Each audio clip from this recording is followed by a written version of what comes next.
ಎಲ್ಲರಿಗೂ ಕೂಡ ಬೆಳಗ್ಗೆ ಶುಭೋದಯ. ನಾನು ಕಳೆದ ತರಗತಿಯಲ್ಲಿ ಸಮಾನಜೀವ ಸಂಧಿ ಬಗ್ಗೆ ಹೇಳಿದ್ದೆ. ಇವತ್ತಿನ ತರಗತಿಯಲ್ಲಿ ಗುಣಸಂಧಿ, ಸಂಸ್ಕೃತ ಸಂಧಿಯಲ್ಲಿ ಎರಡನೇ ವಿಧವಾದಂತಹ ಗುಣಸಂಧಿ ಬಗ್ಗೆ ಹೇಳ್ತಾನೆ. ಗುಣಸಂಧಿ ಅಂತಂದ್ರೆ ಏನು? ನಿಮ್ಗೆ ಕಷ್ಟೇ ಬಂದ್ರೆ ಹೇಳಿದ್ದೀನಿ ನಾನು. ಆ ತಲಕಟ್ಟು ಇವಕ್ಕೆ ಕಾಗುಂತನ ರೆಡಿ ಮಾಡೋದು ಗೊತ್ತಿರಬೇಕು. ನಿಮ್ಗೆ ಕಾಗುಂತ ಮಾಡ್ಬೇಕಾದ್ರೂ ಕೂಡ ನಾನು ಹೇಳಿದ್ದೀನಿ. ಕಾಗುಂತನ ಈ ತರ ಪ್ರಾಕ್ಟೀಸ್ ಮಾಡಿದ್ರೆ ಸಂಧಿಗಳಿಗೆ ಹೆಲ್ಪ್ ಆಗುತ್ತೆ ಅಂತ. ಹಾಗಾಗಿ ಗಮನ ಇಟ್ಕೊಳ್ಳಿ. ಆ ಕಾರಗಳಿಗೆ ಈ ಕಾರಗಳ ಪರವಾದರೆ ಅವೆರಡರ ಸ್ಥಾನದಲ್ಲಿ ಎ ಕಾರವು. ಆ ಕಾರಗಳಿಗೆ ಈ ಕಾರ ಬಂತಂದ್ರೆ ಎ ಕಾರ. ಆ ಕಾರ ಎಲ್ಲದಕ್ಕೂ ಬರುತ್ತೆ. ಈ ಬಂತಂದ್ರೆ ಎ ಕಾರ ಆಗುತ್ತೆ. ಅದು ಹೇಗೆ ಅಂತ ನೋಡೋಣ. ಅದಾದ್ಮೇಲೆ ಹೂ ಕಾರಗಳ ಪರವಾದರೆ ಓ ಕಾರ. ಅದೇ ಆ ಕಾರಗಳಿಗೆ ಹೂ ಕಾರಗಳ ಪರವಾದರೆ ಓ ಕಾರ. ಆ ಕಾರಗಳಿಗೆ ಈ ಕಾರಗಳ ಪರವಾದರೆ ಅವೆಲ್ಲರ ಸ್ಥಾನದಲ್ಲಿ ಎ ಕಾರ ಬರುತ್ತೆ. ಇದೇ ಆ ಕಾರಗಳಿಗೆ ಹೂ ಕಾರಗಳ ಪರವಾದರೆ ಓ ಕಾರ ಬರುತ್ತೆ. ಋಕ್ಕಾರವು ಪರವಾದರೆ ಆ ಕಾರಗಳಿಗೆ ಋಕ್ಕಾರವು ಪರವಾದರೆ ಹರ್ಕಾರವು ಆದೇಶವಾಗಿ ಬಂದರೆ ಅದು ಗುಣಸಂಧಿ ಇರ್ತದೆ. ಡೆಫಿನೇಷನ್ ನಿಮಗೆ ಗೊತ್ತಿರಬೇಕು. ಯಾಕಂದ್ರೆ ಉದಾಹರಣೆಗಳನ್ನ ಜಾಸ್ತಿ ಕೇಳೋದು. ಕಾಂಪಿಟೇಟಿವ್ ಎಕ್ಸಾಮ್ಸ್ ಆಗಿರ್ಬೋದು, SSLC ಎಕ್ಸಾಮ್ ಆಗಿರ್ಬೋದು. ಇದು ಯಾವ ಸಂಧಿ ಅಂತ ಕೇಳ್ತಾರೆ. ಹಾಗಾಗಿ ನಮಗೆ ಡೆಫಿನೇಷನ್ ಗೊತ್ತಿರಬೇಕು. ಆ ಕಾರಗಳಿಗೆ ಈ ಕಾರಗಳಾದ್ರೆ ಎ ಕಾರ ಆಗುತ್ತೆ. ಅದೇ ಆ ಕಾರಗಳಿಗೆ ಹೂ ಕಾರ ಆದ್ರೆ ಓ ಕಾರ ಆಗುತ್ತೆ. ಅದೇ ಆ ಕಾರಗಳಿಗೆ ಋಕ್ಕಾರ ಬಂದಾಗ ಹರ್ಕಾರ ಆಗುತ್ತೆ.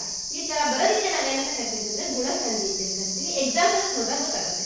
ನಿಮ್ಗೆ ನಾನು ಬಿಡಿಸಿ ಬರೀಬೇಕಾದ್ರೆ ಹೇಳ್ತೀನಿ. ದೇವ ಪ್ಲಸ್ ಈಶಾ ದೇವೇಶ. ಇಲ್ಲಿ ನಮ್ಗೆ ದೇಹವಿಲ್ಲ ಪ್ಲಸ್ ಇಂದ ಹಿಂದಗಡೆ ಬಾಯಿ ಪ್ಲಸ್ ಈ ಕರೆಕ್ಟ್. ಇಲ್ಲಿರುವಂತಹ ಸ್ವರ ಯಾವುದು?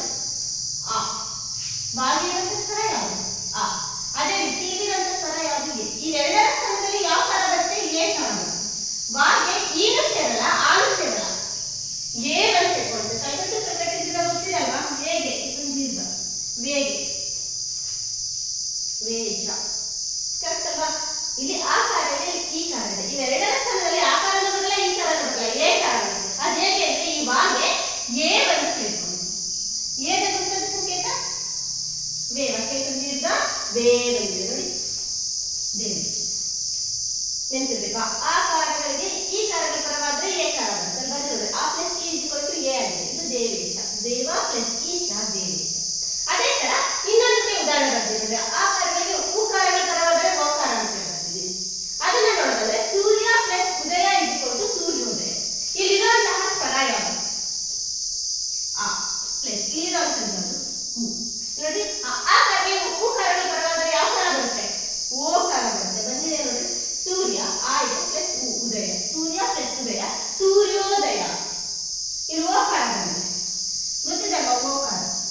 ಯಾರು ಬಂದು ಸೇರ್ಕೊಂಡಿದೆ? ಓ ಕಾರ ಬಂದು ಸೇರ್ಕೊಂಡಿದೆ. ಸೂರ್ಯ ಪ್ಲಸ್ ಉದಯ ಇದ್ಕೊಂಡು ಸೂರ್ಯೋದಯ. ಬರ್ತೀನಿ. ಆ ಪ್ಲಸ್ ಉ ಇದ್ಕೊಂಡು ಇದು ಗುಣಸಂಧಿ. ಮತ್ತೆ ಇನ್ನೊಂದು ಕೊಟ್ಟಿದ್ದೀನಿ. ಆ ಕಾರಗಳಿಗೆ ಋಕ್ಕಾರಗಳ ಪರವಾದರೆ ಹರ್ಕಾರವು ಆದೇಶವಾಗಿ ಬಂದರೆ ಅದು ಗುಣಸಂಧಿ ಇರ್ತದೆ. ಕರೆಕ್ಟ್ ಆಗ್ತದೆ. ಮಹಾ ಪ್ಲಸ್ ಋಷಿ ಮಹರ್ಷಿ. ಇಲ್ಲಿರುವಂತಹ ಸ್ವರ ಆ, ಇಲ್ಲಿರುವಂತಹ ಸ್ವರ ರು. ಈ ಆ ಪ್ಲಸ್ ರು, ಇಲ್ಲಿ ರು ಬಂತಂದ್ರೆ ಏನ್ ಬರಬೇಕು? ಹರ್ಕಾರ ಬರಬೇಕು. ಅಂತಂದ್ರೆ ಅರ್ಕಾವತ್ ಬರಬೇಕು. ಬಂದಿದ್ಯಾ? ಮಹರ್ಷಿ ಹರ್ಕಾರ ಬರಬೇಕು. ಮಹಾ ಪ್ಲಸ್ ಋಷಿ ಮಹರ್ಷಿ. ಆ ಪ್ಲಸ್ ರು ಇದ್ಕೊಂಡು ಹರ್ಕಾರ ಬಂದಿದೆ. ಗುಣಸಂಧಿ ಅಂತಂದ್ರೆ ಏನಿಲ್ಲ, ಆ ಕಾರಗಳಿಗೆ ಈ ಕಾರ ಬಂದ್ರೆ ಎ ಕಾರ ಅಂತ ಇಲ್ಲಿ ಚೇಂಜ್ ಆಗುತ್ತೆ. ಇಲ್ಲಿ ಆ ಇ ಇತ್ತು ಅಂದ್ರೆ ಇಲ್ಲಿ ಎ ಆಗುತ್ತೆ. ಅದೇ ರೀತಿ ಆ ಪ್ಲಸ್ ಉ ಇತ್ತು ಅಂತಂದ್ರೆ ಓ ಆಗುತ್ತೆ. ಅದೇ ರೀತಿ ಆ ಪ್ಲಸ್ ರು ಇತ್ತು ಅಂತಂದ್ರೆ ಹರ್ಕಾರ ಆಗುತ್ತೆ. ಈ ತರ ಇರುವಂತಹ ಸಂಧಿಗಳಿಗೆ ನಾವೇನಂತ ಕರಿತೀವಿ ಅಂದ್ರೆ ಗುಣಸಂಧಿ ಅಂತೇಳಿ ಕರಿತೀವಿ. ನಿಮಗೆ ಗುಣಸಂಧಿ ಅರ್ಥ ಆಗಿದ್ರೆ ನನಗೆ ಸರಿಯಾಗಿ ಕಮೆಂಟ್ ಮಾಡಿ ಹೇಳಿ. ನಿಮಗೆ ಇದು ಅರ್ಥ ಆಯ್ತಾ?